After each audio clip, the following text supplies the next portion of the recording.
प्रतिभा madam प्रथमे आपणक ठारो आशीर्वाद नेबी आ तापरे आरंभ करिवे सब बेले आशीर्वाद अछि सब बेले आशीर्वाद अछि मां आपनको समस्त कोन पय कहंती जे आपन जने भारी रागी मनीष आपणक मनरे गोटे आधुनिकतार छाप म देखि आपण काहे कि भाबिले जे मो भितर आधुनिकतार छापटी देखलते बोली मो भितर आधुनिकता अछि प्रतिभा राय सही समय तीन तीन छुआ जन्म कर सारिबा परे केमती पोस्ट ग्रेजुएट कले केमती पीएचडी कले केमती एते बही लिखिले आ केमती समाज रे प्रतिष्ठित हले माने आपण व्यासदेव ऊपर भी ऑब्जेक्शन कले जे काहे कि द्रौपदी रो वस्त्रहरण देखा हला कोन गोटे प्रतिभा कला गोटे द्रौपदी को कृष्ण संगे लटपट कला गोटे नारी विवाहिता नारी कोन गोटे पुरुष संगे बंधु होई परिबो एबे भी समाज रे स्वामी आ सखा अलगा अलगा हां स्वामी आ स्वामी सखा हे करे मोर बयस बहुत कम हे पारे किंतु मो मन रे एबे भी प्रश्न रहिछि प्रतिभा मैडम जे सतीर अर्थ कोन मैडम आपण केबे चिंता करिसंती कि जे मु जति कि लेखा लिखलेनी से लेखा मध्यर कोनोसी गोटे लेखा नोबेल भी पाइबा दरकार हास्यास्पद कथा कि आपण लेखिका हे बहुत टंका रोजगार करिसंती कि बहुत टंका पाइचंती कि होला आसुची होला जाग्यासिनी लिखला बेलू सतरे कोन आपण गरम तेल रे हाथ बुड़ी देथिले मैडम आपण किछि वर्ष पूर्व ईश्वर को खोजिया आरंभ करथिले ईश्वर को पाई गलेनी तो ईश्वर को खोजुचंती ईश्वर एवं मृत्यु दीटा जिनसर रहस्य मु एपर्यंत पाउनी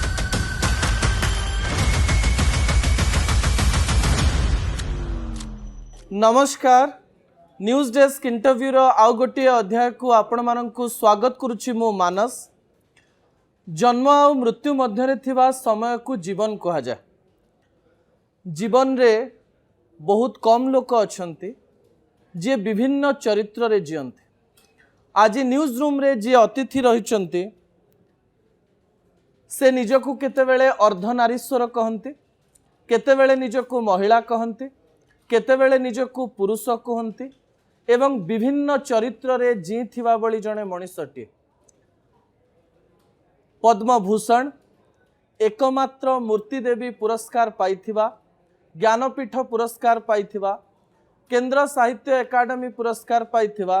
तथा एमती अनेक पुरस्कार पाइथिबा ओडिशार विशिष्ट साहित्यिका डॉक्टर प्रतिभा राय रहिछंती न्यूज रूम रे आज अतिथि प्रतिभा मैडम प्रथमे आपणक ठारो आशीर्वाद नेबी आ तापरे आरंभ करिवे सब बेले आशीर्वाद अछि सब बेले आशीर्वाद अछि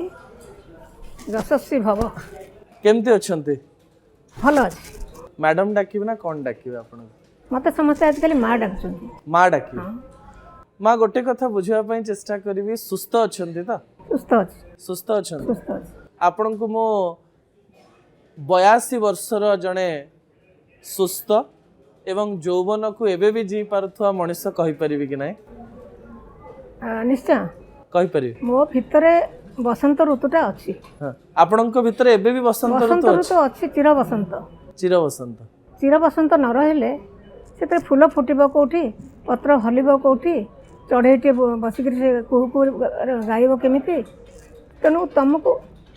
चरित्र माने कहीं भल पाइबे जदि तुम गोटे नंडा गछ चरित्र माने आसबेनी सेठी आपण को एबे चरित्र माने भल पाउछंती कि नै चरित्र माने अति भल पाउछंती भल पाउछ जाबुडी कि धरछंती मते अनेक समय आजकल पचारछंती आपण कोन एका अछंती बट मते एका केबे न थाए हां ओ चारि पटे जाके घरी कि रहछंती प्रकृति जीवजंतु गछ वृक्ष आउ मो चरित्र माने आउ आपण माने हां अनेक लोक दुख करिकि भी कहउछन जे 82 वर्ष बयस प्रतिभा मैडम पूरा एकुटिया यार उत्तर आपण कोन दे काहे कि भाबुची त मु भी बुझी पारुनी आपण एकुटिया ना केमिति पूरा एकुटिया हेली सारा संसार मो पाकरे जीवन केमिति तथापि जियंती कारण दीप ओ बाहरे झियो भुवनेश्वर रे रहिले भी सब दिन पाखरे रहउनी प्रतिभा मैडम केमिति बंचंती मोर दिनटा एते व्यस्तता भितर मु बंचे जे ए विश्वास करि परिबनी भाबे आकर तो किछ काम नाही प्रतिदिन दीटी नातुणी गोटे नातुणी लंडन रे पढ़ुची गोटे नातुणी अमेरिका रे चाकरी कर सरलानी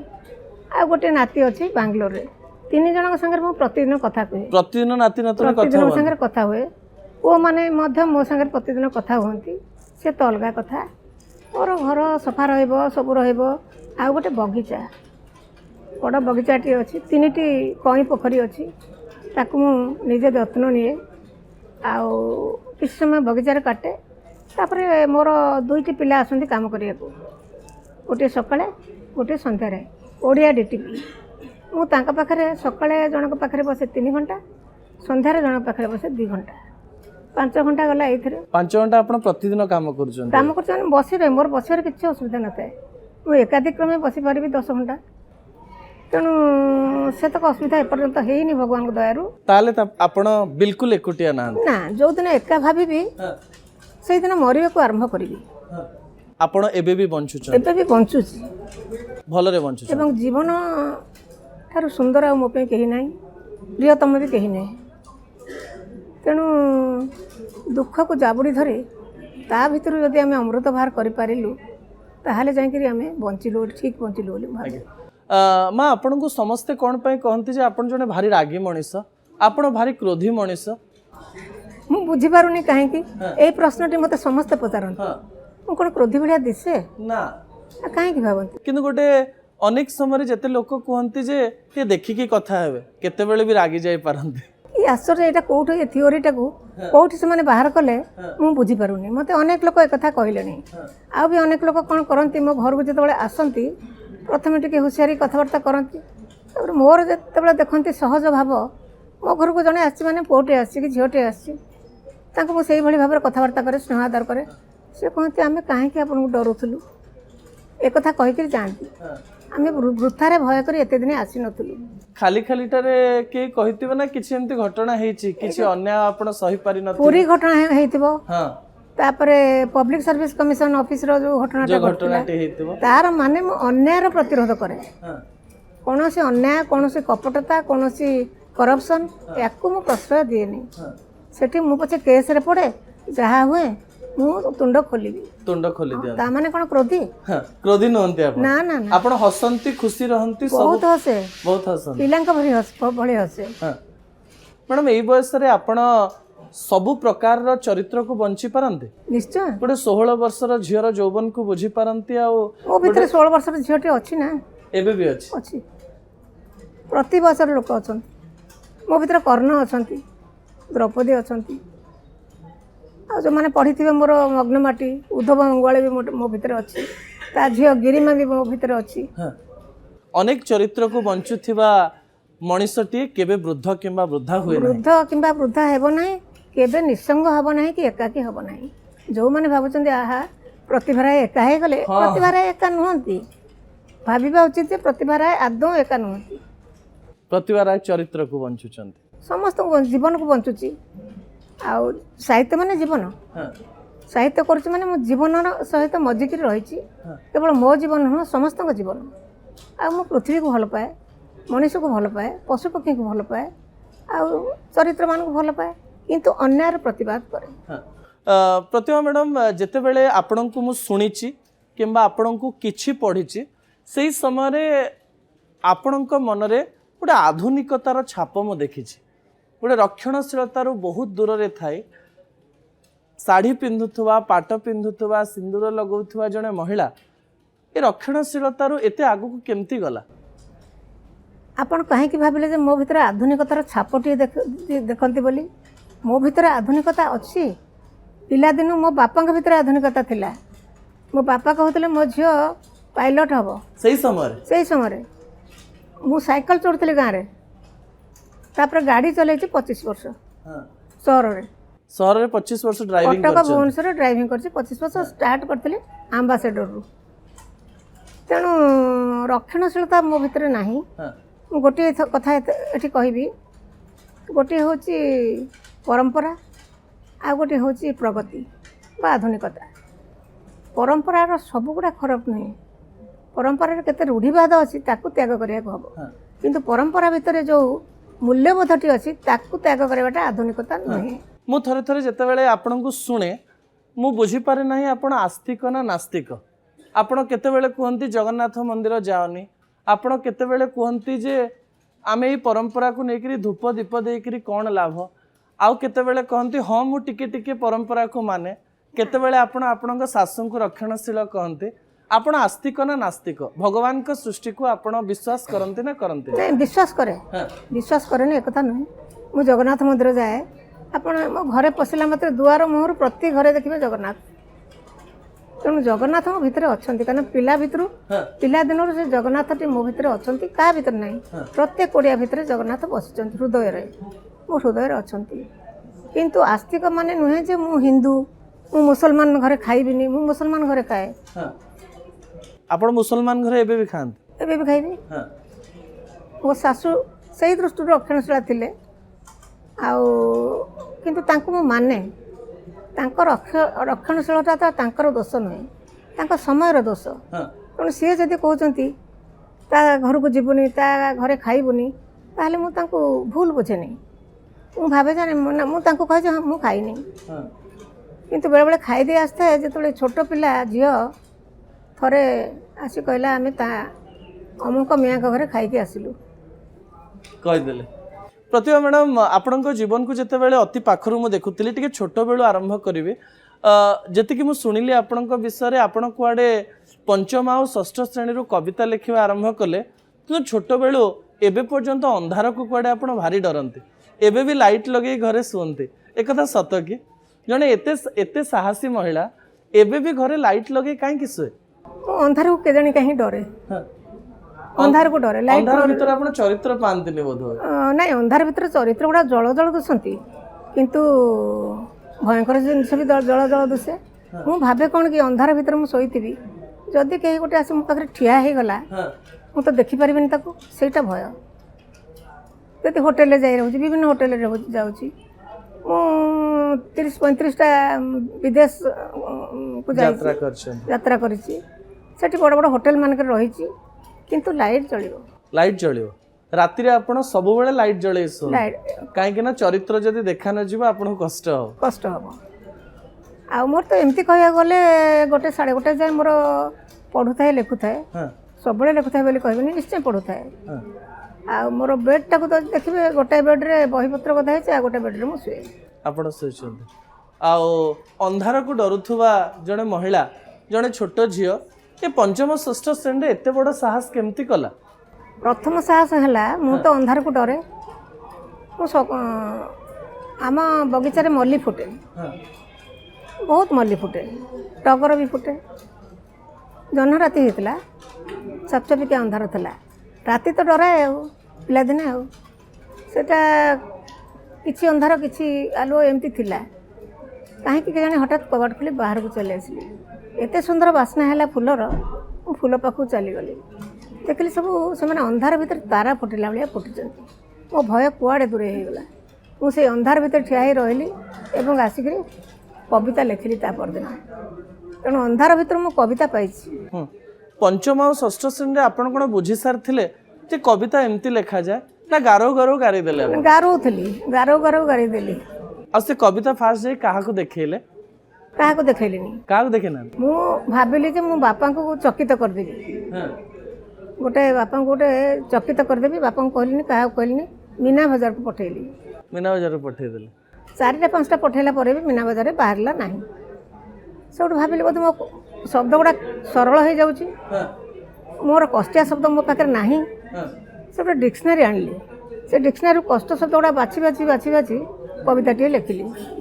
तार टाइटल देली अभिशप्त आउ टिके कष्टिया पठेली बाहरलानी कष्टटा बाहरुनी सरलटा बाहरुनी ताहले मो कवि हो पारिबिनी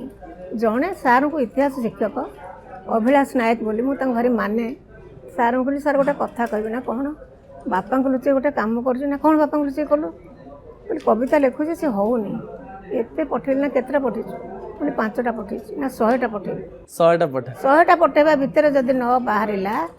ताहले मते कहबो बोली मो कष्टिया पठेली सहज पठेली ना कष्टिया कौन बोली डिक्शनरी देखिक डिक्शनरी कौन देखिक बोली कष्ट शब्द बाछि नेली सूर्य को जगह लिखी मार्तंड एम सब लिखी से कहले तो भीतर जो उच्छ्वासटा आपे आसीबो सेही भाषा रे ले सही भाषा लिखले केतेटा तथापि कविता लिखला पर आपण स्वीकृति पाइले पिला दिने आ से स्वीकृति कोन पाइबे कॉलेज रे आसी जतले पढिली रेवेन्सा रे साइंस पढ़ला बेले गोटे हमर हुए रेवेन्सा कॉलेज रे स्वरचित कविता आवृत्ति मु भी थिली मोर गोटे वर्ष तले पढ़ुला प्रतिभा शतपथी थिले आ केते जण सब थिले आ जण राजाराम शतपथी से थिले पॉलिटिकल साइंस तांगर 5th ईयर आमे सब कविता स्वरचित कविता पाठ करतलु मो तो हाथ गोड़ ठंडा और थरु थाए कारण एडे बड़ हॉल में प्रथम कर ठिया कर कविता पढ़ुची जज थिले कुंज बिहारी दास आ हरिहर महापात्र मु पाइली सेकंड प्राइज प्रथम किए थिले से जो शतपथी प्रतिभा शतपथी नहीं प्रतिभा शतपथी माने ये राजाराम राजाराम शतपथी मैडम आपण कुआडे सुपरिटेंडेंट के ठुरु गाली खाई पूरा कविता लिखवा बहुत गाली काई गाली दउथले आपण स्टडी आवर लिखुतले स्टडी आवर लिखुतले तथापि पाठ पढ़ा भल पढ़ुले ना स्टडी आवर केवल कविता लिखा खाली पढ़िले कोन रेवेन्सा कॉलेज रे पढ़ी परिबो हां माने पढ़ु भी थिले आउ एटा बापा मते गोटे चिट्ठी लिखिथिले जेते बेले युद्ध लागिला सेटा को युद्ध बोधे भारत चीन युद्ध लागिला सेते बेले मोर तुर्जनाद बोली गोटे रेडियो रे क्रमागत भारी कोन देशात्मबोधक कविता सब बाहरुला मोर प्राय बाहरुला तुर्जनाद रे कविता बापा रेडियो रे सुनुथिले सेठी से गोटे कविता रे मुग्ध होई करी मत लिखिले मुझे कविता पढ़ी कांदी पकईली आमती लिखि चल किंतु देशात्मबोध भितर भासी जाए आ कविता भितर बुड़ी रही तोर जो प्रकृत कर्म अध्ययन से जमती हेला न हुए ये चिठी बापा लिखिले प्रतिभा मैडम आपण जीवन में गोटे कहानी मते भारी रोचक लगिला आपण कुआडे मस्जिद भितर को जाइतिले आल्ला केमती देखा जाती जानिया पाए आ आपण कुआडे भाबिले जे आपण को देखि आल्ला कुआडे उभा नहीं जाई से भाबिली कारण से पर्यंत मस्जिद भितर पसी नथिली अच्छा मुस्लिम झियो मोर बहुत सांग थिले हमर अंचलटा मुस्लिम अंचल से मानू पुरे दियंतिनी मोर सांग से माने मो सोड कहले आल्ला केमिति देखिबा मते मना करा जाय नै किंतु खरा बेले गली काले एमाने मते बंद करिवे खरा बेले गलाडू केही ना दौड़ी कर पळे आसिल डरी कर हिंदू झीटा फसीगला बोली आल्ला पड़ेले ये निश्चय किए गोटे थिला देखीदेला किए किए छोकरी कौन है पछर देखीदेला देखला हेडमास्टर की झील बोली कहला हेडमास्टर की बेटी जाओ जाओ मत घुस हसी तो बापा आपन कौन बुझेले आसला परे मु कहली बापा मु गली बोली कौन मु भाविली बापा पाखु कान कथाटा जीव बापा कान आपण झील आसी पशिगला आल्ला आमर उफेई गले 2-3 दिन अपेक्षा कली देखिली किसी से भाई अभियोग आसुनी तापर बापा को कहली बोले बापा मुझे मस्जिद भीतर को जाइली भल कथा बापा पार्टी कले ना ना आपण बापा बिल्कुल रक्षणशील नथिले आदौ रक्षणशील नथिले आम ठार भी आहुरी आधुनिक थिले से समय कहते जाति यौतुक एसबू हम ना एसबू बाहर जाति यौतुक आ जो बाण रोषणी ता बाहर मुझे झील बाहा करी से स्टिक कर रही 5 झील जाति देखिबिनी यौतुक देखिबिनी आउ डाउरी देखिबिनी यौतुक जाति ए दुटा जाक देखिबिनी जातक देखिबिनी जातक भी देखिन जाति जातक यौतुक ए तीनोटी मु देखिबिनी से समय बापा कहते आपणकर परिवार और बापांकर सहयोग जो आपणकर एई प्रकार एक भावना बापांकर प्रभाव मो ऊपर बहुत बेसी मोर व्यक्तित्व भितर जदि आधुनिकता एवं रक्षणशीलता मु कहबिनी ए जो पारंपरिक मूल्यबोध जदि अच्छी ताहले मो बापा कारण से कहते जे अमान्य कर सीनियर मान को अमान्य कर जे पाठ पढ़ना मूर्ख बोली कह नहीं एक कथा कहते ना समस्त को सम्मान देखा ईश्वर को भक्ति कर बापा आपको बहुत भल कथा शिखै बहुत भल कथा समस्त को शिखै प्रतिभा मैडम मु बुझा पई चेष्टा करिवि जे जते बेले आपनकर जीवन को देखा हुए सेते बेले आमे देखिलु जे कुआडे आपण विज्ञान रे ग्रेजुएशन कले आओ तापरे आपण को बाहा कर दिया गला आपण कोडे बाहा हवा पई चाहू नथिले बरा मु कहली मु काहे की भाई बो को कहली जे मु कहली पो माने काहे की जीवनी झील मान घर को झील मैंने कहीं पुओ मान घर को जी आप पचारे से मु कहीं जी तुम मत पाठ पढ़ेल सब कल मुझे आउ जन घर को कहीं जी सब बापा बो शुणिक कहले आउ 2टा झील आम घर को आसबे जे एमती जावासवा चली थाए एकाठी रहिले टिके अड़ुआ हुए किसी खराब ना जहाँ घर को जीवु सहीटा भी घर हाँ सेठी जहाँ को देखिए से भी बापा माँ हाँ आपण कौन बुझीगले कथार ना आपण एबे भी भावती जे गोटे झील गोटे पुओ घर कहीं जीव गोटे पुओ गोटे झील घर कहीं न कहीं न आसू से प्रश्नटा एबे भी मन अच्छी अच्छी आपण भावती कि एमती गोटे परंपरा आरंभ हवा दरकार जे पुओ बाहा हेकि झील घर को जीव परंपराटा आरंभ हो मु देखे ताहले पुओ माने जानी परिबे गोटे झील जतबे तार निजर मूल माटी को छाड़ी गोटे गछ 20 वर्ष गोटे माटी रे रहिला ताको उपाड़ी नै जदी आ गोटे माटी रे थोइबो से पंचिकरी फूल फुटुची फल धरुची ताको सल्यूट करबा कथा किंतु प्रतिभा मैडम जदि आपण पुरुष को आउ जनक घर को बाहा ही जीवा पई कहिबे सेतिक बेले जदि आपण को फेमिनिस्ट कहा जीवा आपण कहिबे ना मो फेमिनिस्ट नो मो ह्यूमनिस्ट नहीं फेमिनिस्ट काहे कहिबे काहे कि मते फेमिनिस्ट कहिबे झियो माने सब बेले काहे जाउथबे गोटे जीवा आसीबा चालू परंपरा बदलू से माने पुरुष माने भी बुझंतु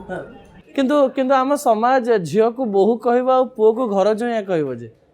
झीटा को तो पुणी बहु कहते झीटा कौन झील कहते झीटा कहते बहु से झीटा को ज्वाई कह पुओटी को ज्वाई कहे घर ज्वाई कहीं कहे किंतु ए मानसिकता परिवर्तन हवा पई बहुत समय लागियो परिवर्तन हवा बहुत समय लागिब वर्तमान कथाटा हेलानी जे केही पुओ जाउनी झील जाउनी शाशु घर कि पुओ जाउनी ससुर घर को पुओ झील मिसिकरी जाइए घर घर किसी असुविधा ना समाज परिवर्तन हो जाए से दुख कर जो मैंने कहती ये देख बाहला सांगे सांगे बहुटा को नहीं पड़ेगा आम बुढ़ा बुढ़ी मुझे कहे सीता तो आमर आदर्श राम बण को गले सीता कौन दरकार था जावाक वृद्ध ससुर दुखरे अच्छा छाड़ी चलीगले सीता आमर आदर्श आ सीता को कहन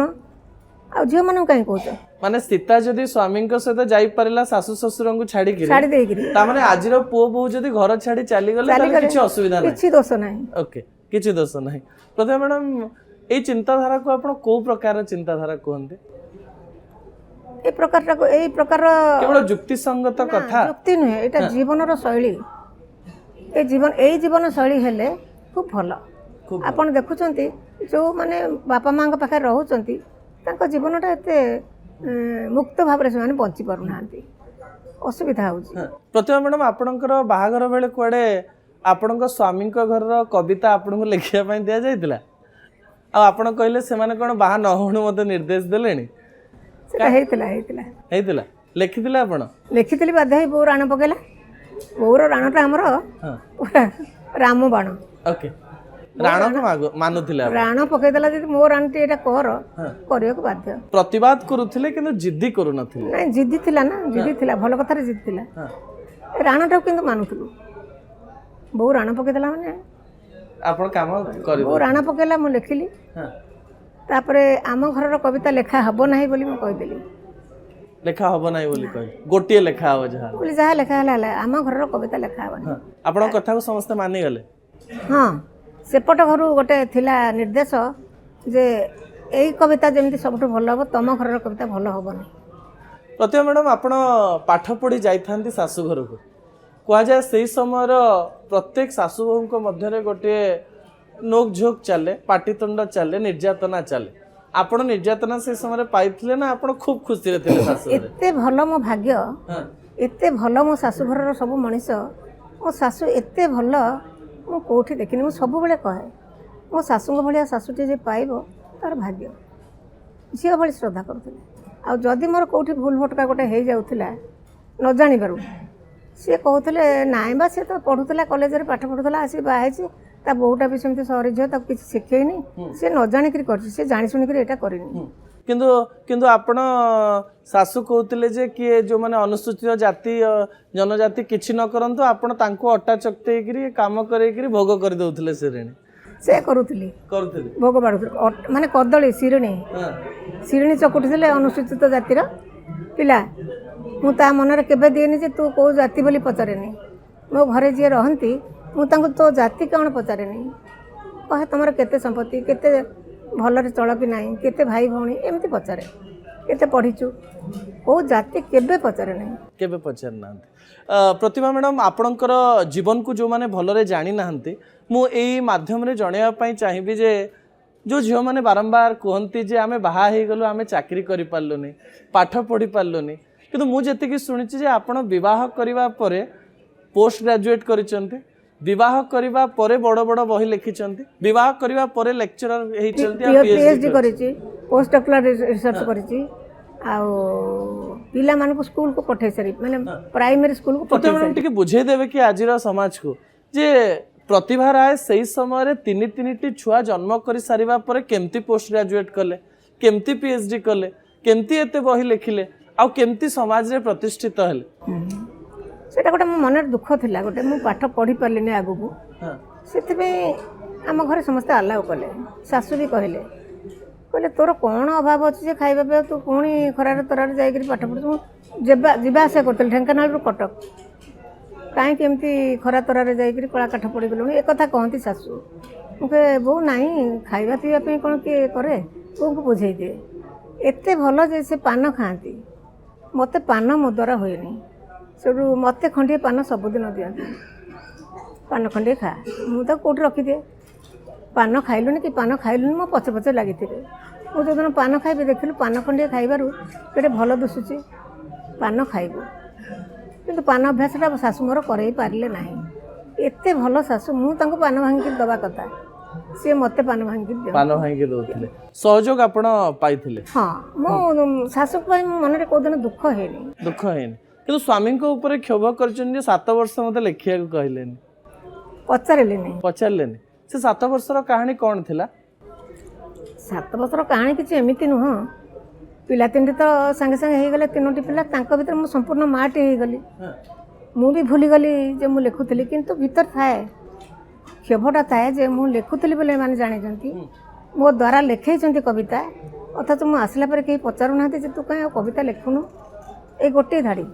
आपण केबे निज आडू कहि नाहंती जे मु लेखिया को चाहूची ना मु काहे कहिली मते केही पचारु नाहंती जेटा होची क्षोभ एटा भूल करथली गोटे पिलाले आनी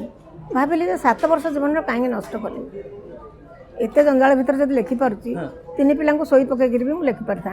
सेते बेले 7 वर्ष भीतर केबे कांदी चंती जोर रे जे मु किछि करि परने बोली ओ नहीं केबे कांदिनी जोरे तो मु केबे कांदिनी कहा करे मु केबे कहा करे कांदेनी जहा पर भी अभिमान होय मु त पाखरे कांदेनी से मोर लोह गोडा मो भीतर पसी जाए भीतर आ जोर रे कांदिबार प्रश्न उठुनी आपण केबे जोर रे कांदी नांदी जीवन रे पिला दिने कांदी जहा कांदी छि बापा बो आ तापर केबे कांदी नांदी जोर रे कांदिनी एते गुडा बोझ को केमती भीतर नहीं मोर लोह निशब्द रे बहि जाए के देखंतिनी आ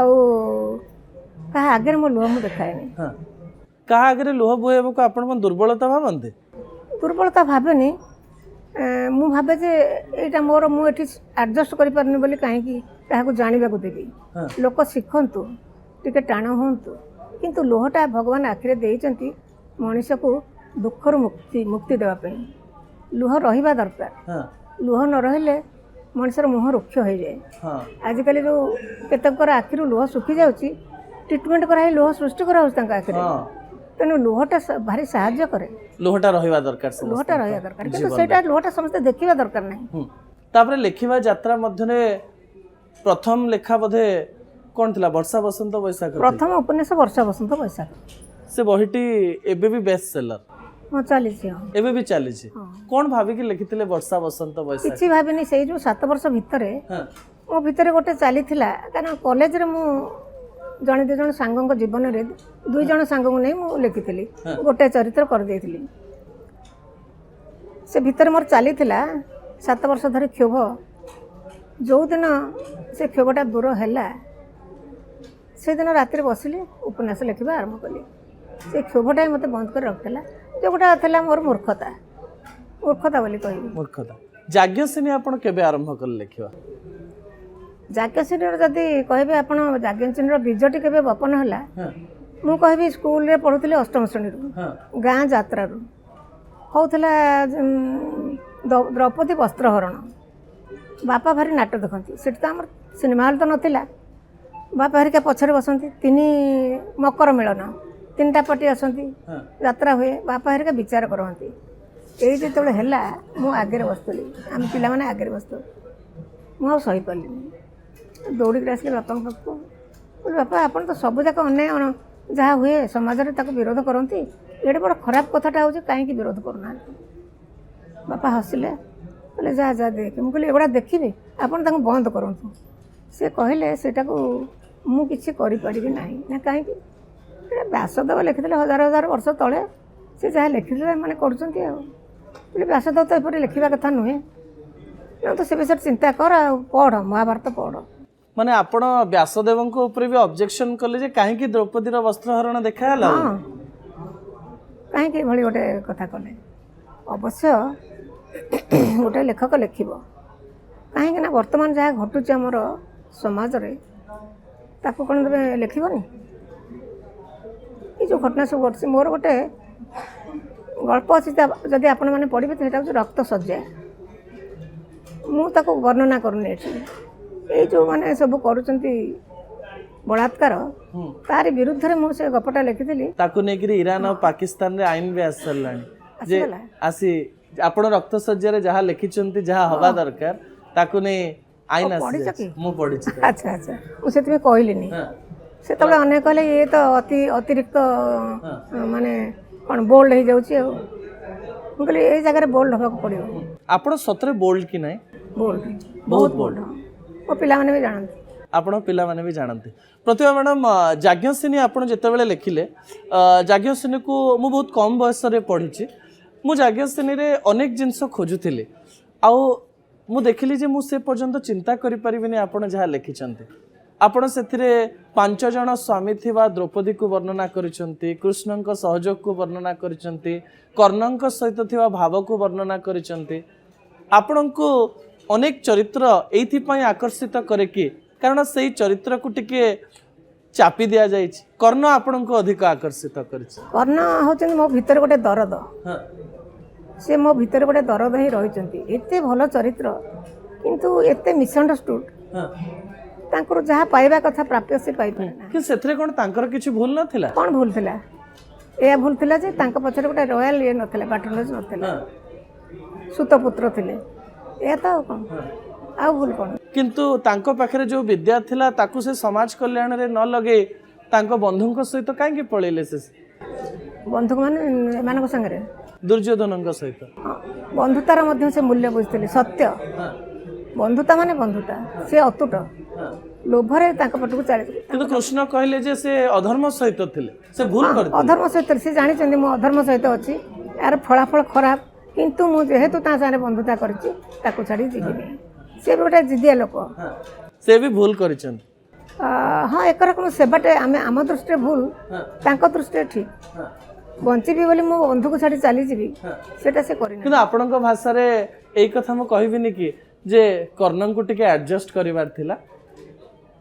କର୍ଣ୍ଣ ଦୁଃଖୀ ରହିଲେ ଜୀବନ ଯାକ। କର୍ଣ୍ଣ ଦୁଃଖୀ ରହିଲେ କେମିତି ଛାଡ଼ିଦେଇ ଚାଲି ଆସିଥାନ୍ତେ? ତାଙ୍କୁ ରାଜା କଲେ, ଦୁର୍ଯ୍ୟୋଧନ ତାଙ୍କୁ ଗୋଟେ ପରିଚୟ ଦେଲେ, ସେ ସେଇଟାକୁ ଉପଭୋଗ କଲେ, ତାପରେ କେମିତି ଛାଡ଼ିଦେଇ ପଳେଇ ଆସିବେ? କିନ୍ତୁ ମ୍ୟାଡ଼ାମ୍, ଆପଣ କେମିତି କଳ୍ପନା କଲେ ଯେ ଦ୍ରୌପଦୀଙ୍କର କର୍ଣ୍ଣଙ୍କ ପ୍ରତି ଗୋଟେ ଭଲ ଭାବନା ଥିଲା? ମୋର ବି ଭଲ ଭାବନା ଅଛି। ହଁ, ସେ ଭାବନାରେ ପ୍ରେମ ଥିଲା ନା ନାହିଁ? এইটা হচ্ছে অসুবিধা যে যেমিତିକି ଶ୍ରୀକୃଷ୍ଣଙ୍କ ଆଉ ଦ୍ରୌପଦୀଙ୍କର ଯେଉଁ ସମ୍ପର୍କଟା ତାକୁ ସମସ୍ତେ ଭାବନ୍ତି ପ୍ରେମ। ପ୍ରଥମେ ତ କେତେ ଜଣ କହିଲେ ପଢ଼ୁ ପଢ଼ୁ ନାରୀ କ'ଣ ଗୋଟେ ପ୍ରତିଭା କଲା, ଗୋଟେ ଦ୍ରୌପଦୀଟାକୁ କୃଷ୍ଣଙ୍କ ସାଙ୍ଗରେ ଲଟପଟ କଲା, ଏସବୁ କହିଛନ୍ତି। ହଁ, ଅନେକ ଲୋକ କହିଛନ୍ତି, ବୁଝିପାରିନାହାନ୍ତି। ଗୋଟେ ସଖା ଭାବ, ଗୋଟେ ନାରୀ, ବିବାହିତା ନାରୀ କ'ଣ ଗୋଟେ ପୁରୁଷ ସାଙ୍ଗରେ ବନ୍ଧୁ ହେଇପାରିବନି? ପୁରୁଷ ବନ୍ଧୁଟିଏ ତାର ରହିପାରିବନି? ବିଶ୍ୱସ୍ତ ବନ୍ଧୁଟିଏ ରହିପାରିବନି? ହଁ କି ନାହିଁ? ରହିପାରିବଟି? ମୁଁ ତ ସେୟା ପ୍ରଶ୍ନ କରେ। ପ୍ରତିଭା ମ୍ୟାଡ଼ାମ୍, ସତରେ କ'ଣ ସମାଜରେ ଜଣେ ବିବାହିତା ମହିଳାଙ୍କର ଜଣେ ଅତି ଘନିଷ୍ଠ ପୁରୁଷ ବନ୍ଧୁ ରହିପାରିବେ? ନିଶ୍ଚୟ ରହିପାରିବ। ସମାଜ ତାକୁ ଗ୍ରହଣ କରିପାରିବ? ସମାଜ ଗ୍ରହଣ କଲାଣି, କିନ୍ତୁ ସବୁଥିରେ ଗୋଟେ ସେଇ ଦୋଷଟାକୁ ସମାଜର ଦୋଷ, ସମାଜ ଆଖିରେ ଦୋଷ ଅଛି। ସମାଜ ଆଖିରେ ଦୋଷ, ଆଖିରେ କାମଳ, ତାଙ୍କୁ ହଳଦିଆ ସବୁ ଦିଶୁଛି। ଯଦି ଗୋଟେ ପୁରୁଷ ସ୍ତ୍ରୀ ଭଲ ସମ୍ପର୍କ ରଖିଲେ, ବିଶ୍ୱସ୍ତ ବନ୍ଧୁ ହେଲେ, ସେ ତାକୁ କୃଷ୍ଣ ବୋଲି ଭାବୁନାହାନ୍ତି, ଭାବୁଛନ୍ତି ୟାଙ୍କର। ଏବେ ବି ସମାଜରେ ସ୍ୱାମୀ ଆଉ ସଖା ଅଲଗା ଅଲଗା। ହଁ, ସ୍ୱାମୀ ଆଉ ସଖା, ସ୍ୱାମୀ ସଖା ହେଇପାରିବନି। ସ୍ୱାମୀ କେବେ ସଖା ହେଇପାରିବନି, ସ୍ୱାମୀ କେବେ ବନ୍ଧୁ ହେଇପାରିବନି। ବନ୍ଧୁ ଆଉ ସଖା ଅଲଗା। ଏ ଯେଉଁ ସଖା ଭାବଟା ମାନେ ଅନ୍ତର ଯେଉଁ ଦୁଃଖ ତୁମର ହଉ ଯେତେ ଗୋପନୀୟ ଦୁଃଖ ହଉ ସଖା ଆଗରେ କହିଦେବ କିନ୍ତୁ ସବୁ ଦୁଃଖ ସବୁ ଗୋପନୀୟ ଦୁଃଖ କହିବେନି ସ୍ୱାମୀ ଆଗରେ। ମୋର ଗୋଟେ ଆର୍ଟିକଲ ବାହାରିଥିଲା ବୋଧେ ପଢ଼ିନାହାନ୍ତି ବହୁତ କଥା ମୋର ପଢ଼ିଛନ୍ତି ଆଉ ପଢ଼ିଛ ସାନ ପିଲା ମୋ ନାତି ବୟସ ହଁ ମୁଁ ବହୁତ ସାନ ନାତି ବୟସର ଆଉ ମୋର ବୋଧେ ଗୋଟେ ଆର୍ଟିକଲ ବାହାରିଥିଲା ସମାଜରେ ବିବାହର ପ୍ରତିଶ୍ରୁତି ବିବାହ ନୁହେଁ। ଓକେ ହଁ ହଁ ହଁ ପଢ଼ିଛ କି ନାହିଁ? ମୁଁ ଶୁଣିଛି ଏଇଟା ବିବାହର ପ୍ରତିଶ୍ରୁତି ବିବାହ ବିବାହ ନୁହେଁ। ସେଠି ଝିଅଟିଏ ପଳେଇ ଯାଇଛି ଗୋଟେ ପୁଅ ସାଙ୍ଗରେ। ସେ ପୁଅଟି କିଛି ଦିନ ତାକୁ ହୋଟେଲରେ ରଖିବା ପରେ ସେ ପୁଅଟି ପଳେଇ ଯାଇଛି। ତାପରେ ସେ ତା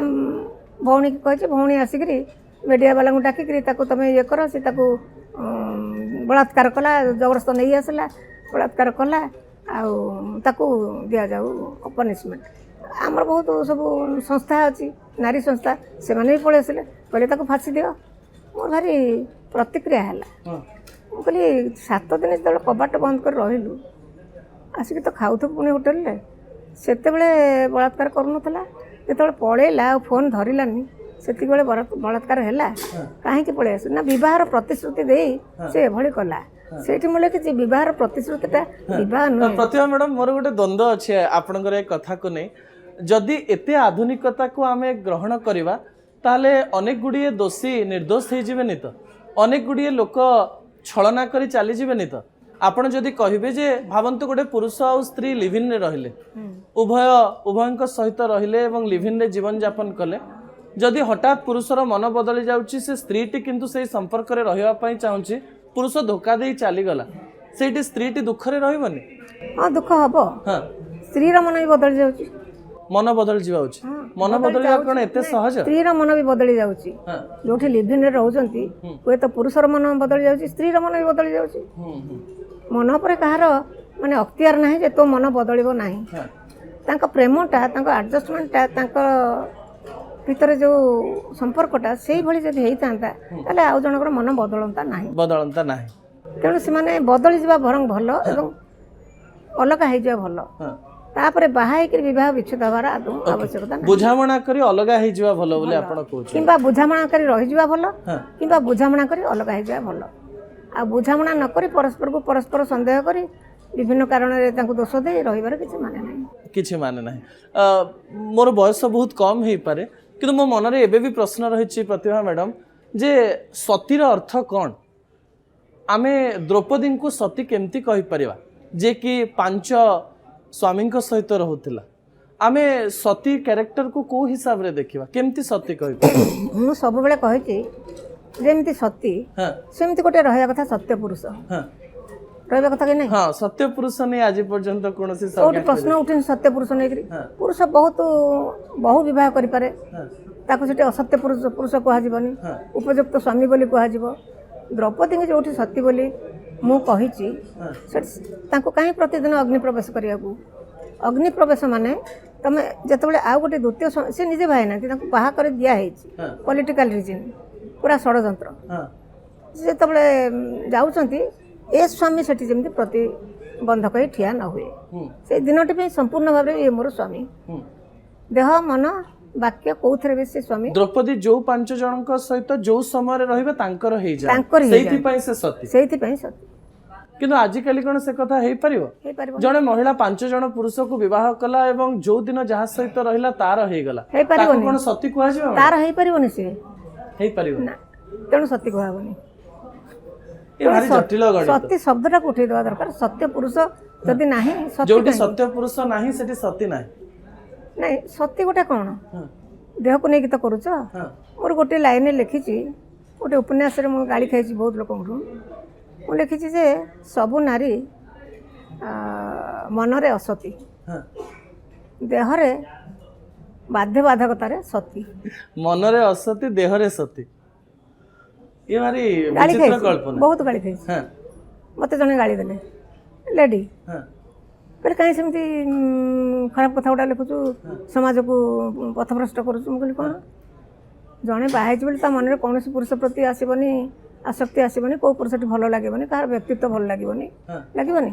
ନା ତୋର କ'ଣ ଲାଗେ? ମୁଁ କହିଲି ହଁ,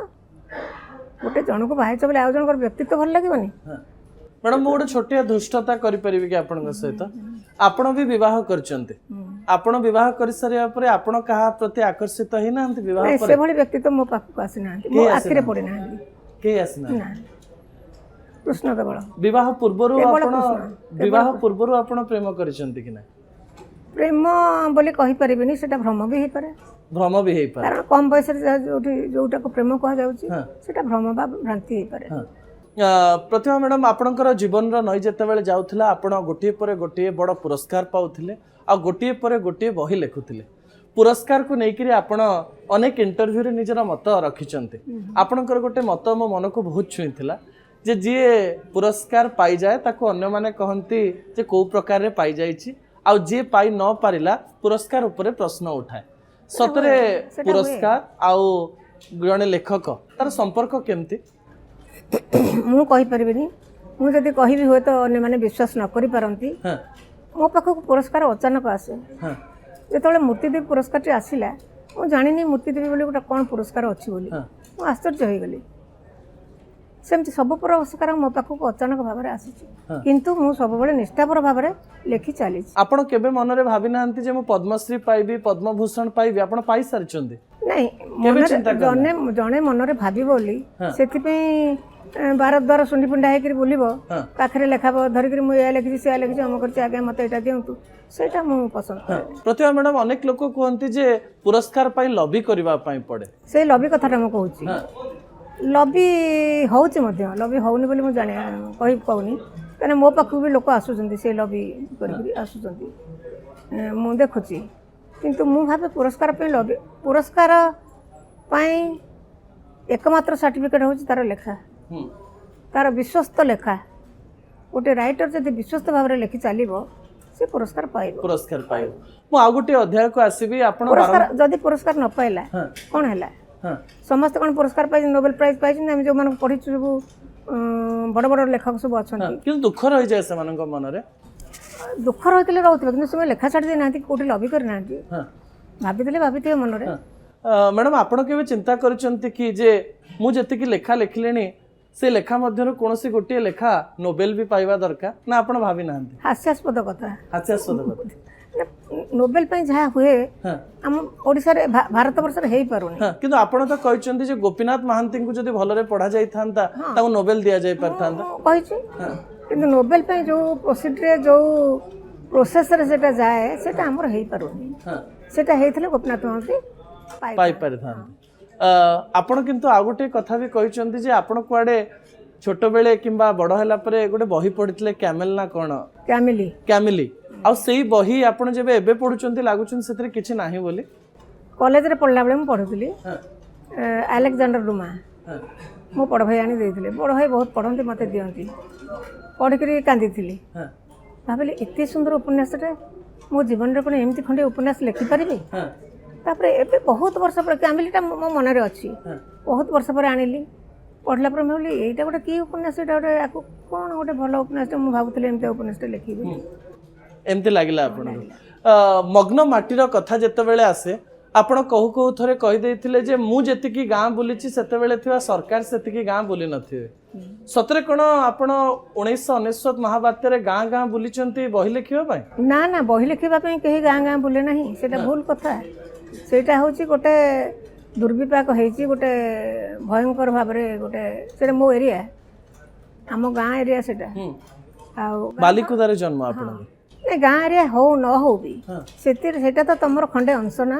ତମ ହୃଦୟରେ ଖଣ୍ଡେ ଅଂଶ। ମଣିଷମାନେ ଏ ଅବସ୍ଥାରେ ପଡ଼ିଛନ୍ତି। ମୁଁ ପ୍ରଥମ ମାସର ଦରମାଟା ନେଇ ଆଗ ଦେଇଦେଇଛି, ଦେଖିଲା ବେଳକୁ କିଛି ନୁହଁ। ମୋତେ ଭାରି ଖରାପ ଲାଗିଲା ଯେ ମୁଁ କ'ଣ ଭାରି ଭାବୁଥିଲି ଯେ ମୁଁ ଗୋଟେ ମାସର ଦରମା ନେଇ ଆଇଲି ଡାଲି ଚାଉଳ। ତେଣୁ ଏମିତି ହେଇକିରି ବାଣ୍ଟିଲି, ଏଠୁ ସେଠୁ କଲେକ୍ସନ୍ କରିକିରି ବାଣ୍ଟିଲି। ମୋର ଗୋଟେ ପାଠକ ମାଡ୍ରାସରୁ ପଠେଇଲେ, ଅଣ ଓଡ଼ିଆ ପାଠକ, କହିଲେ କ'ଣ ଦରକାର? ମୁଁ କହିଲି କେହି ଭାତ ଖାଇନାହାନ୍ତି। ସେ ପଠେଇଦେଲେ ଗୋଟେ ଟ୍ରକ୍ ଚାଉଳ, 100 କୁଇଣ୍ଟାଲ ଚାଉଳ। ତାପରେ କହିଲେ ଆଉ କ'ଣ ଦରକାର? ମୁଁ କହିଲି ଶୀତରେ ପଡ଼ିଛନ୍ତି। ପଠେଇଦେଲେ 1000ଟା କମଳା, 10,000 କମଳ। ମୁଁ କହିଲି ଏଗୁଡ଼ା ମୁଁ ବାଣ୍ଟିବି କେମିତି? ମାରୱାଡ଼ି ସୋସାଇଟିର ଯେଉଁମାନେ ସବୁ ଥିଲେ ସ୍ୱେଚ୍ଛାସେବୀ, ସେମାନେ ନେଇକରି ବାଣ୍ଟିଲେ। ମୁଁ ସେଇ ବାଣ୍ଟିବା ପ୍ରୋସେସ୍ରେ ସବୁ ଗାଁକୁ ଗଲି। ଗାଁକୁ ଗଲା ପରେ ଗାଁରେ ଯାହା ଅବସ୍ଥା ଦେଖିଲି, ଲୋକଙ୍କର ଯେଉଁ ଦୁଃଖ ଦେଖିଲି, ମୁଁ ଟାଣି ହେଇକିରି ଗଲି। ସବୁ ଛୁଟି ଦିନ ମାନଙ୍କରେ ଯେତେବେଳେ पब्लिक सर्विस कमिशन से थाए शनिवार रविवार छुट्टी हेले जाए जीवा भितर आखिरी मु बात्याटा को देखिली ए समय जो बात्या कौन मुझे देखी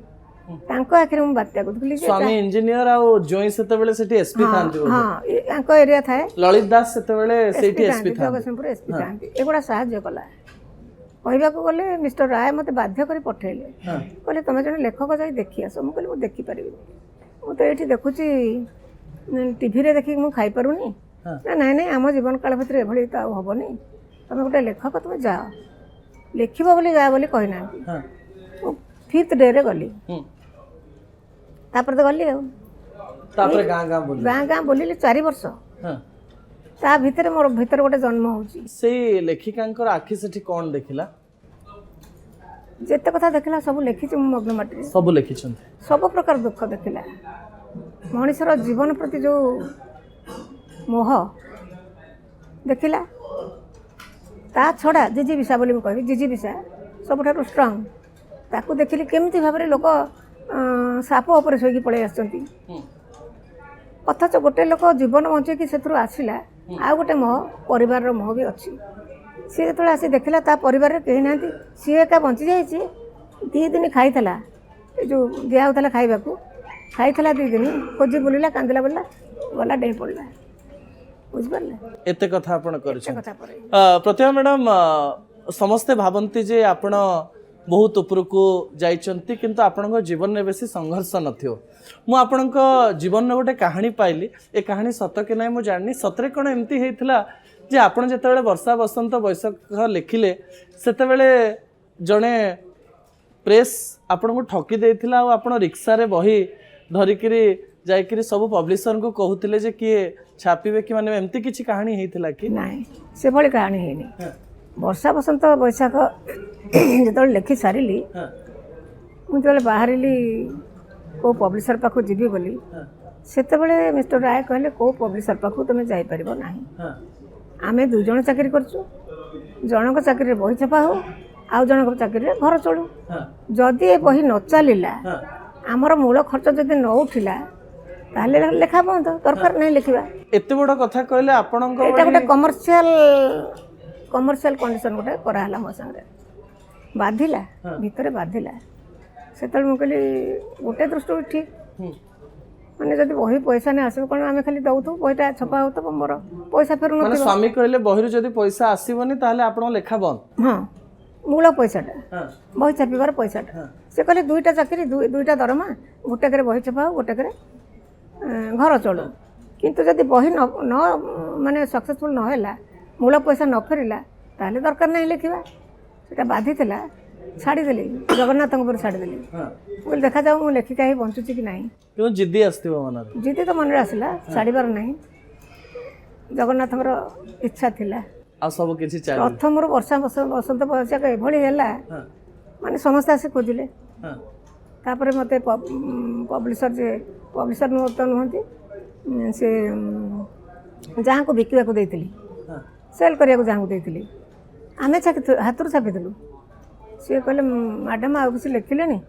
लोक आसे आप बही खोजुं सतरे पैसाटा फेरी आसला तापर कंडीशनटा जहाँ होता मो संगे से कंडीशनटा रहा तापर मोर गोटे जिद आसीगला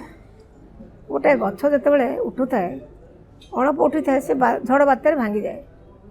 चेरटा जो भितर को चली जाए आउ भांगीबनी हाँ हलिब बंका होपर आउ पछकु फेरना से भाविली केवल ईश्वर छड़ा आउ कहीं मो हाथ कलम छड़े नहीं पारे ना आज पर्यंत कई छड़े पारि ना प्रतिभा मैडम ए प्रश्न आपण को बोध हुए पचरा जाए ना कि पचरा जाइथिबो ए प्रश्न मु एथिपाई पचारुछि कारण 2026 मसीहारे अनेक लोक लेखक हवा पाई कि लेखिका हवा पाई चाहूथिबे किंतु तांको मनरे से प्रश्न रहिछि अनेक पिला पचारंते मानस बाबू लेखक लेखिका हे गोटे भल टंका रोजगार करी रही हबो कि नाही ए प्रश्न तांको पछकु ठेली दिए जे नाही आउ किछि चाकरी करिवे आउ किछि करिवे ता सहित जदि लेखा बही छपी गला तो ठीक अछि नहले नाही मु बुझा पई चेष्टा करिवि जे आपण लेखिका हे बहुत टंका रोजगार करिसंते कि बहुत टंका पाइचंते कि ए प्रश्न जने लेखिका को पचारिबा कथा कि नाही मु जानि नाही पचारिबा कथा काहे कि इनकम टैक्स दिया होउची हां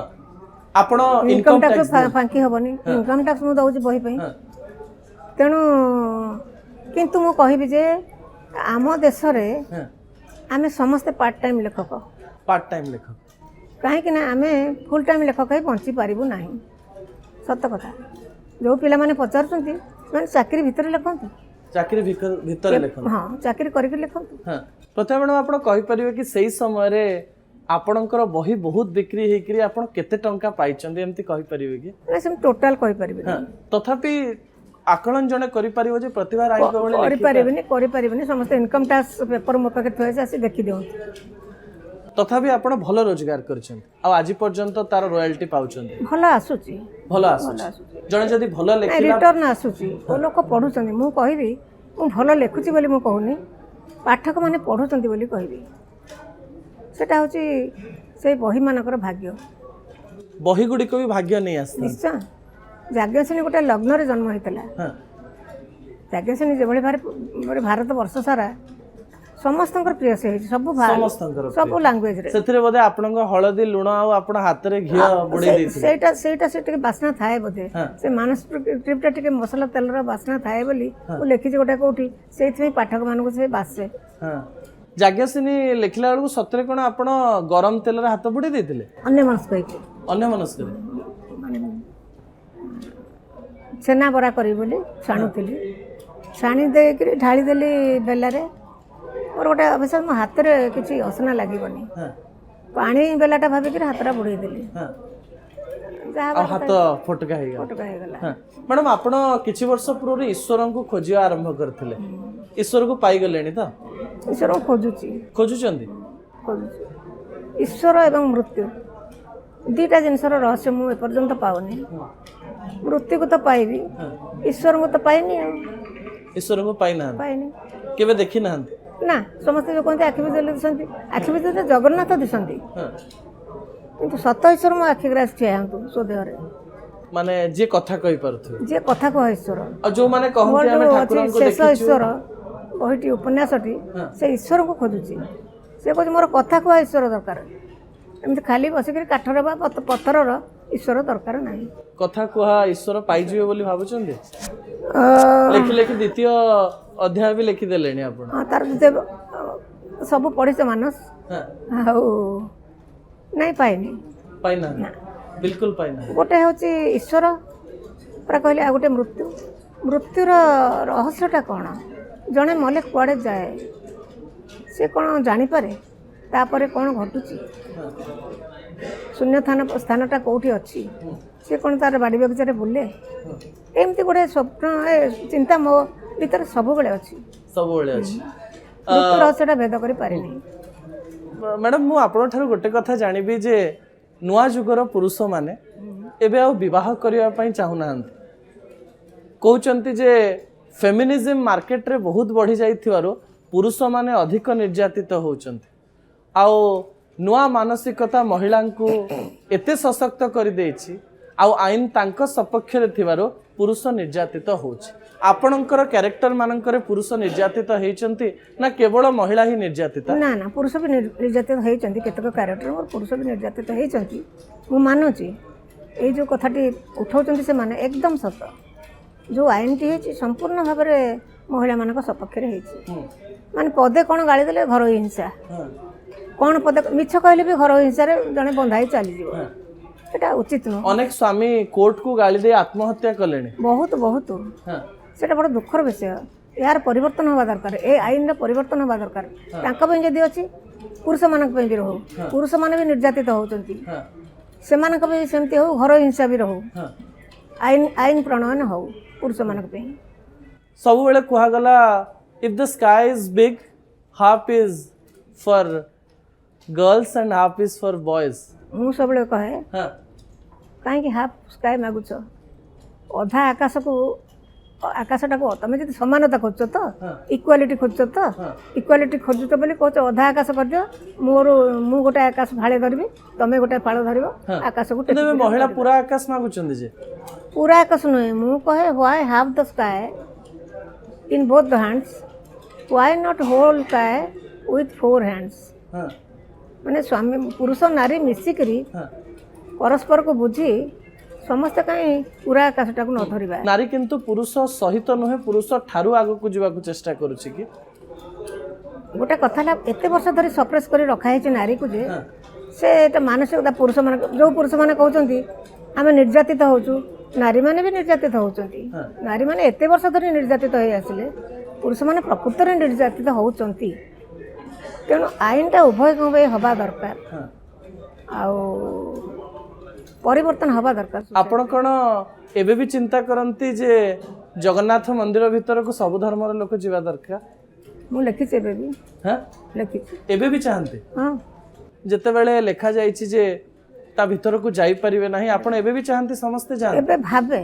एटा मोर मत काना गोटे मुस्लिम पिलाटी से ता गाँ रे जगन्नाथ को पूजा करछि रथ करछि आपता माने कौन से पिलाटी नाम मत को लिखिछि मो एरे से गोटे सेठी गाँ रे ताको समस्त भी उत्साहित करछि समस्तन को पई जगन्नाथ तो रथ यात्रा बेले बाहर को आसुचंती ना जगन्नाथ रथ यात्रा रे आसुचंती समस्त को दर्शन दउचंती समस्त छुचंती मु कहे ईश्वर मारा केमती हबे जगन्नाथ मारा हे गेले ए प्रश्नटी मु अपन जान नथि तमे जान नथिबो ए प्रश्नटी मु पचारि थिली शंकराचार्य को गोटे सभा रे कहले मोर गोटे प्रश्न अछि खाली ना कोन कहले ईश्वर केमती मारा होती ताको 108 जल रे गाधुआ हुए पवित्रीकरण करा हुए से पूरा परम पवित्र जदि अपवित्र को छुई देले बा अपवित्र जदि परम पवित्र को छुई देला अपवित्रटा पवित्र हो जीवो ना पवित्र परम पवित्र अपवित्र हो जीवो शंकराचार्य चुप हो जाइथिले से कहले आए मठ को आए बात करेंगे प्रतिभा मैडम मोर गोटे प्रश्न रही कह जाए हिंदू धर्म रे थिबा लोक माने एते लिबरल जे से माने ठाकुर को न मानिले भी ना आस्तिक से माने ठाकुर को मानिले भी आस्तिक किंतु आपण हिंदू धर्म ऊपर जते प्रश्न उठाउचंती जगन्नाथ को नहीं जमती कहउचन जे आपण माने मंदिर जानतुनी वर्षे पाई आपण इस्लाम एवं क्रिश्चियन ऊपर किछि केबे उठैचंती कि केबे गोटिए ठाकुर को मानुथिबा से धर्म ऊपर आपण किछि मतामत दैचंती से ईश्वर बहिटी पढंतु हां तीनटी जाक धर्म को से मु लिखी धर्म विषय रे भल कौन मंद कौन भाभी बोधे ये बहीटा को नहीं कोर्ट कचेरी को जावाक पड़ी पारे किंतु पढ़नी बहुत बही पढ़ापढ़ी कर लिखी प्रत्येक धर्म रे गोटे एमती किसी अच्छी रक्षणशीलता धर्मर रक्षणशीलता जीवा उचित धर्म उदार हवा दरकार गोटे धर्म मनीष धर्म आम धर्म उदार नुहे कि आम धर्म उदार किंतु सेमिति सिना उदार एमिति उदार नुहे मंदिर रे ये पशिबेनी भोग छुईदेला मारा हो गला एटा केमिति ओके जगन्नाथ मंदिर रे भी बहुत भीड़ बढ़ी जाइए प्रतिभा मैडम लोक छाटीपिटी होउचंती वृद्ध वृद्धा जाई पारु नांती बोली कांदुचंती आपनकर मतामत कोन मु कहबेनी समस्त भारी भक्त हो जाइचंती अति जगन्नाथ प्राण हो जाइचंती भय भय रु भक्त भय एबे बढ़ी जाइछि कहउचंती भय माने तुमर आशंका सब बेले बढ़ी पिलाय बाहर अछंती तुमर गोटे व्यवसाय आरंभ कर काले क्षति हो और गोटे हे काले भल न हो पैसा पत्र ना सबुठी भय आशंका एवं मु भलरे रहे किंतु प्रतिभा मैडम अनेक लोक कहते हैं जगन्नाथ को देखीदेले आमको शांति लगुच आमर आत्मविश्वास बढ़ुच मत भी शांति लगे मोर भी भीतरटा पूरी जाए सेटा हूँ आम संस्कार पिला दिन आम देखिलु जे माँ बापा आई जेजे जेजेमा समस्ते जगन्नाथ को मुंडिया मारुचंती संस्कारटा सेठू आसी सेटा जीवन ओके प्रतिभा मैडम बहुत कथा हेलेनी आपन सहित समय बहुत गलानी गोटे रैपिड फायर राउंड ना रैपिड फायर करते पिला मानकू नाती माने कोन ना नाती माने जेजेमा को करंती नै मु गोटे कथा आपन ठारू बुझिबी जे जेते बेले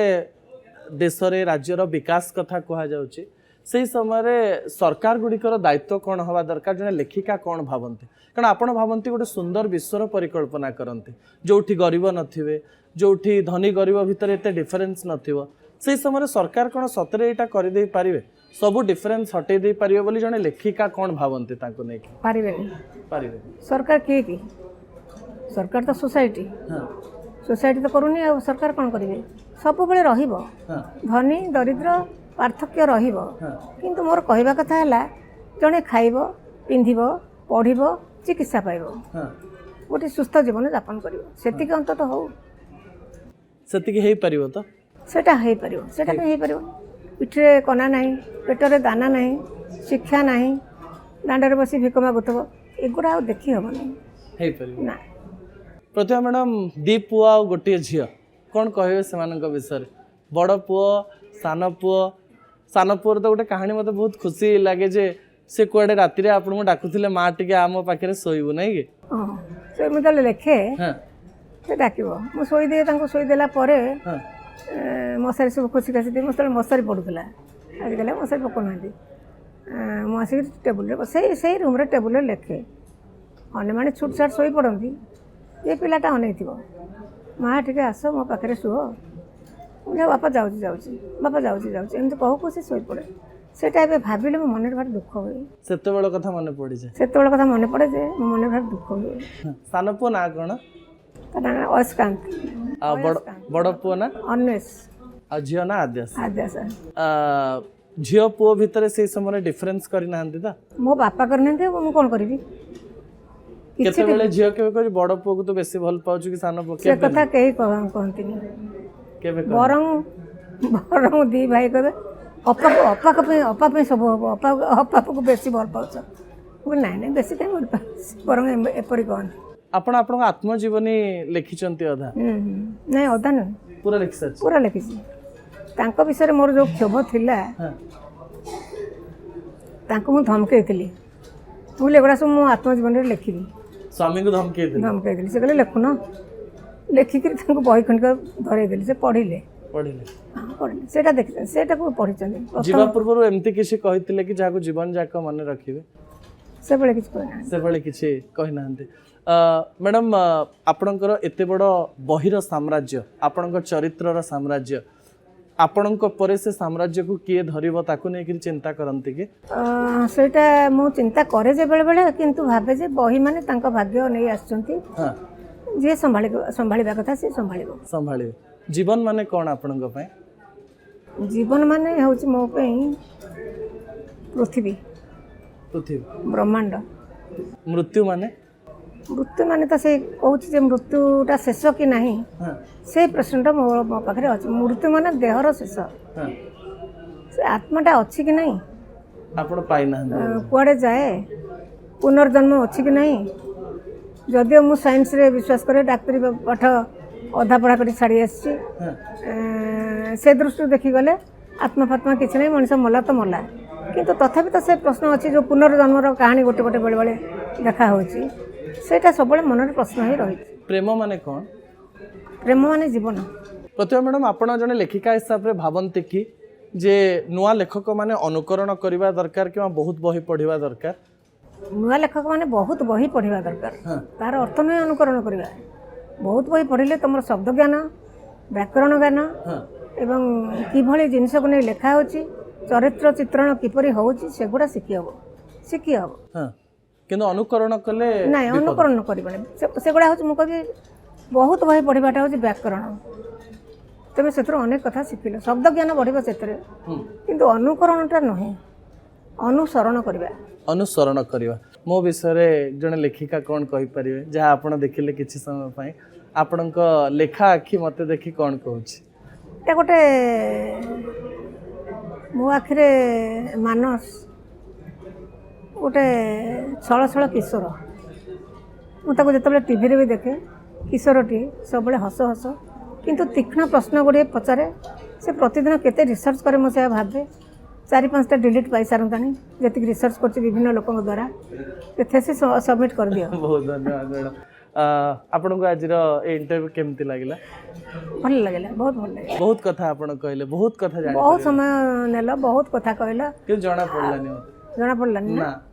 ଆଉ ଯେଉଁ ଭାବୁଥିଲି ସେକେଣ୍ଡ ପାର୍ଟ ଲେଖିବି ବୋଲି, କିଛି ଆଉ ଲେଖିବା ଦରକାର ନାହିଁ। ନାଇଁ, ଆପଣ ବହୁତ କିଛି ଆଉ ଲେଖିବେ। ପ୍ରତିଭା ମ୍ୟାଡ଼ାମ୍, ଆପଣ ସମୟ ଦେଲେ, ଜୀବନର ଅନେକ କଥା କହିଲେ। କେବଳ ଗୋଟେ କଥା କହିବି, ଭଗବାନ ଆପଣଙ୍କୁ ସୁସ୍ଥ ରଖିଥାନ୍ତୁ। ଚରିତ୍ର ଗୁଡ଼ିକ ଆପଣଙ୍କ ପାଖରେ ସବୁବେଳେ ଥିବେ, ଆଉ ଆପଣଙ୍କୁ ଆମ ଜେନେରେସନ୍ ଆଉ ଆମ ପର ଜେନେରେସନ୍ ବି ପଢ଼ିବେ, ଆଉ ଆପଣଙ୍କର ଲେଖା ଦ୍ୱାରା ଆପଣ ସବୁବେଳେ ବଞ୍ଚିକିରି ଥିବେ। ବହୁତ ଧନ୍ୟବାଦ। ତମକୁ ଆଶୀର୍ବାଦ କରୁଛି, ସୁସ୍ଥ ରୁହ, ଦୀର୍ଘଜୀବୀ ହୁଅ, ଆଉ ବହୁତ ଭଲ କାମ ସବୁ ବହୁତ ଧନ୍ୟବାଦ ମ୍ୟାଡ଼ାମ୍, ଉନ୍ନତି କର। ଆଜ୍ଞା। ଆମ ସହିତ ଡକ୍ଟର ପ୍ରତିଭା ରାୟ ଥିଲେ। 82 ବର୍ଷ ବୟସରେ ଅତି ବୋଲ୍ଡ କଥା ଆପଣଙ୍କ ନିକଟରେ ରଖିଲେ। ଧୀରେ ଧୀରେ ଚାଲୁଥିଲେ ବି ଷ୍ଟୁଡ଼ିଓ ପର୍ଯ୍ୟନ୍ତ ଆସିଲେ, आउ तांको कथारे तांकर बयसर छाप नथिला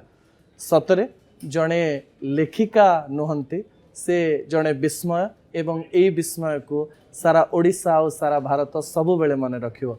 न्यूज डेस्क इंटरव्यू को एठी रखुची आउ गोटे अध्याय आउ जड़े अतिथि सहित देखा रहुची। नमस्कार।